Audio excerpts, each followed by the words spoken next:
শ্রাবণ মাস কিংবা শিবরাত্রি যে কোনো সোমবার যখন আমরা শিব পূজা করে থাকি, মহাদেবকে প্রসন্ন করার জন্য আমরা অনেক কিছুই শিবলিঙ্গের ওপর দিয়ে থাকি।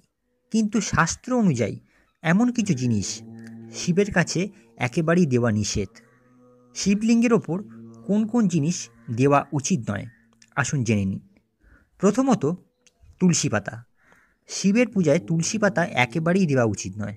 হলুদ বিভিন্ন শুভ কার্যে ব্যবহৃত হলেও মহাদেবকে কখনোই হলুদ দেওয়া উচিত নয়। নারকেল দিয়ে মহাদেবের পুজো হলেও নারকেলের জল শিবলিঙ্গে দেওয়া উচিত নয়। এমনকি শঙ্খের জল, পবিত্র জল হলেও শঙ্খের জল শিবের মাথায় দেওয়া উচিত নয়। সিঁদুর শিবলিঙ্গে একেবারেই দেওয়া নিষিদ্ধ।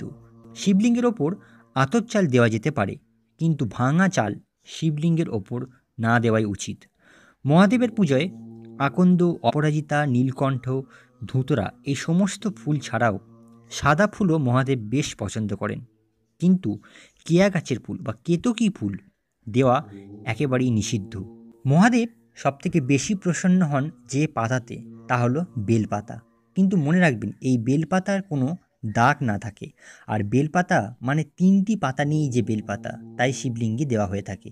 বেলপাতার চকচকে দিকটি শিবলিঙ্গের ওপর দেওয়া উচিত। তো এই ছিল আজকে কোন কোন জিনিসগুলো শিবলিঙ্গেই একেবারেই ব্যবহার নিষিদ্ধ।